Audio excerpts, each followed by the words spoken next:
Hi there. I'm Vic Bakhru, CEO of Innovista Health, and welcome back to another episode of Innovista Values, where we highlight members of our team and others in the ecosystem doing critical work to push forward value-based care. Today, I have the great honor and privilege of being joined by Mia Willhite, our Chief Operating Officer, who joined us last September. She's Atlanta, Georgia based, and she's come with a wealth of experience in value-based care that is taking Innovista to the next frontier. Mia, welcome. Thank you so much, Vic. I'm so glad to be here and excited to be on the Innovista team. Yeah, we're excited to have you. And the last several months have been an incredible journey already. I can't wait for the years ahead. So, Mia, tell us a little bit about you. Help our audience understand all the greatness that you've achieved and all the greatness that's yet to come. What do you want folks in our audience today to know?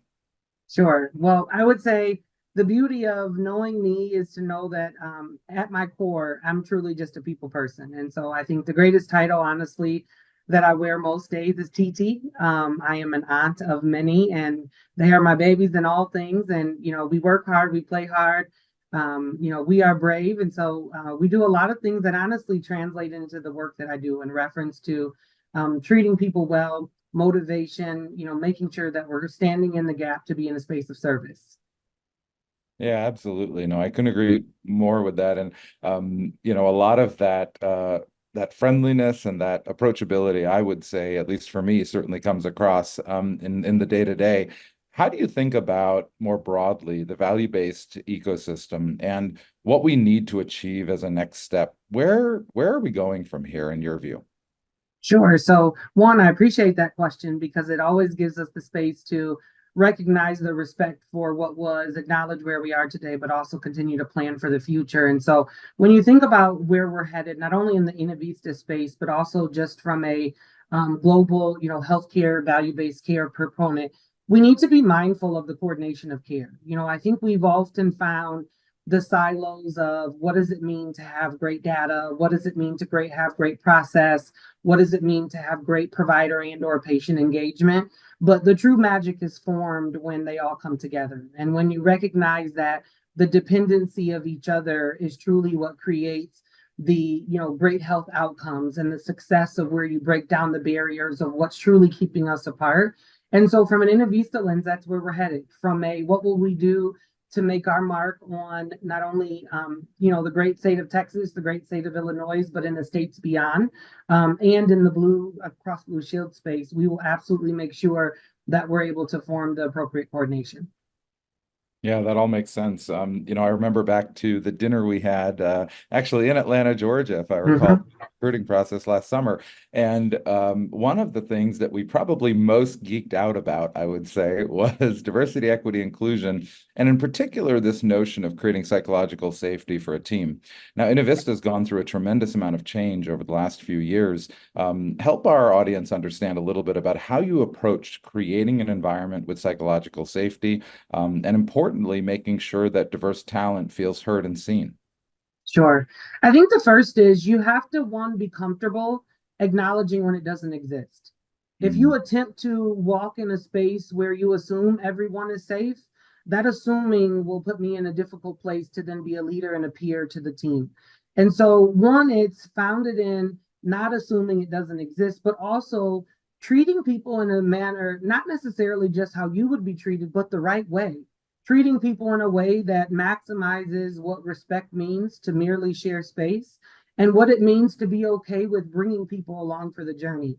I think you made a great point, Vic, around the change that Innovista has undergone.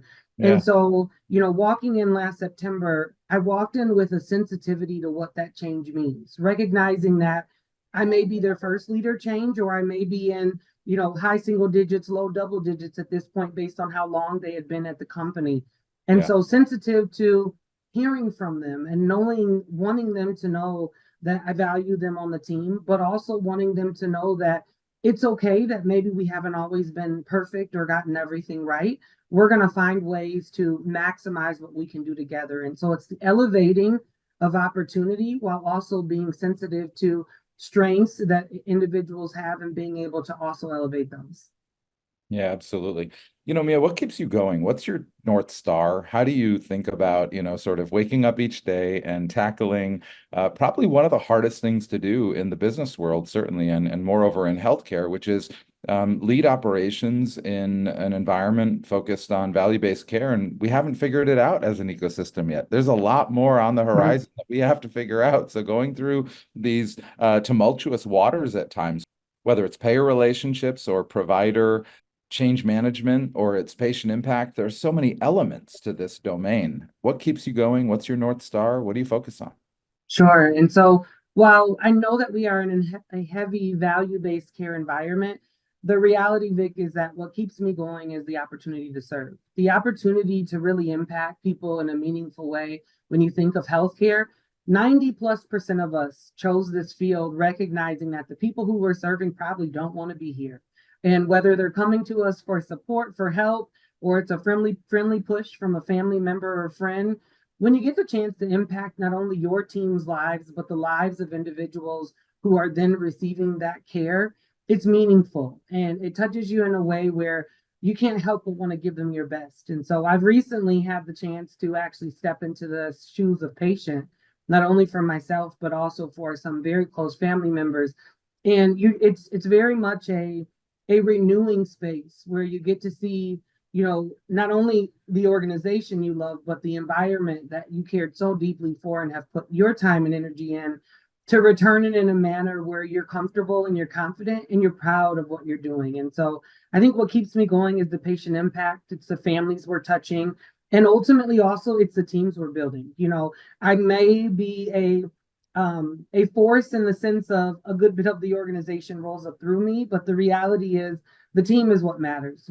From my position, if I'm not standing in the gap and removing blocks and hurdles for them and creating bridges that connect us to other orgs that have similar mindset, then my job is not being done. And so I look for the opportunities to impact their lives. And in return, we touch a lot of wonderful people across the country.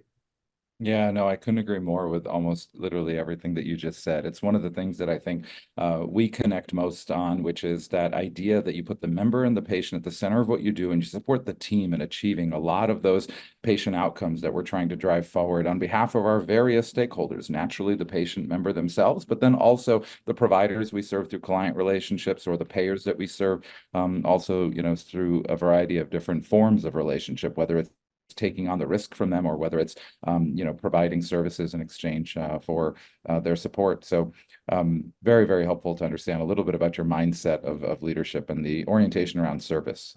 Again, I think that's sort of at the center of what Innovista focuses on in its leadership model. In fact, you and I even call our C-suite a service suite, right? The whole Mhm. idea is to basically help people see that we are in service of them, right, as their leadership team. So very helpful to understand.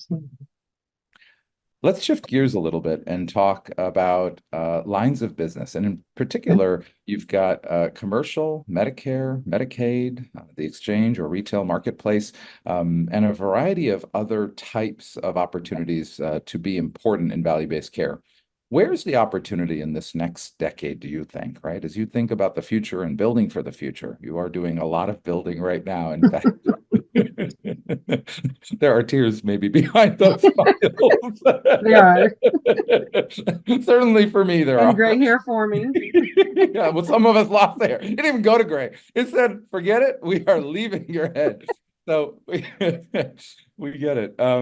Yeah, tell us a little bit about, where's the opportunity in the next decade? We see the changes in Medicare happening. We see, important, awesome things happening in Medicaid in most states. We see lots of opportunity across the spectrum, but where, in your view, are you focused? Sure. I think there's two key areas that you'll find that we've worked or we're working to refine. I think the first is going to be anything that's related to age-in for Medicare and Medicare Advantage. Medicare age-in in the space of really recognizing that it's founded on education. And there's Yeah. such a gap between the individuals that are transitioning from, the plans that, maybe once a time were, just offered from their employer and you're picking your PPO or your HMO in a space where it was very straightforward, but recognizing that there's a host of opportunities that create additional substance for our members, and really that's how you connect the dots. Yeah. And I think the second category is on the social determinants of health. So whether that's seen in the retail space, whether that's viewed in the Medicaid space, the recognition of those challenges and the problem solving at the core is truly what's going to create the sustainability to anything that we put in place in reference to patient behavior change, patient outcomes. Because at the end of the day, if getting them to the office is half the battle, you have to solve for that before you attempt to solve for anything else that they're struggling with that may come on the other side of what that Yes. visit is. And so I think it's understanding the segments of non-healthcare related challenges that are impacting the choices that our patients are making within healthcare. And so, I had the unique pleasure, Vic, on the day one when we welcomed the clinics in April, Yes. to actually talk a little bit about what creates the ability for patients to choose us. And it continues to be founded, studies continue to show that it's driven by relationships and it's driven by a trust factor. And so how do Yes. you turn the challenges patients are facing into ways where they can trust us as an entity, both, specifically in that age-in, specifically in that Medicaid and, underserved at times population, because those are the areas that I think are going to create and drive the difference in how we're seeing overall total cost of care, where we're seeing the care segmented, all of the things that truly create that we're creating now standard processes to address, making sure that we're understanding it from a root cause perspective and really creating solutions that lean into the core of what our patients need. Yeah, absolutely. No, again, couldn't agree more with everything that you've just shared. And I think that next chapter is going to be an impactful one for sure. Mia, anything else that you would want to share with our listeners today?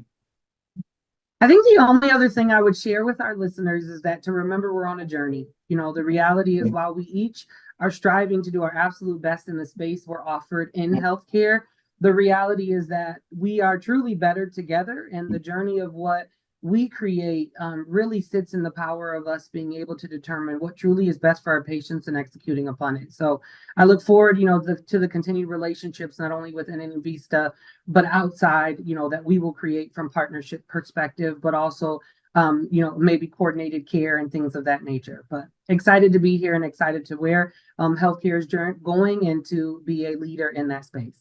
Yeah, absolutely. Well, I'm excited to work with you along that journey, and I know the rest of our team feels very similar. So, well, great. Thank you all for joining another session of Innovista Values. Today, we've welcomed Mia Willhite, Innovista's new Chief Operating Officer. Until next time, I'm Vic Bakhru, CEO of Innovista Health. Thanks again for listening. Take care.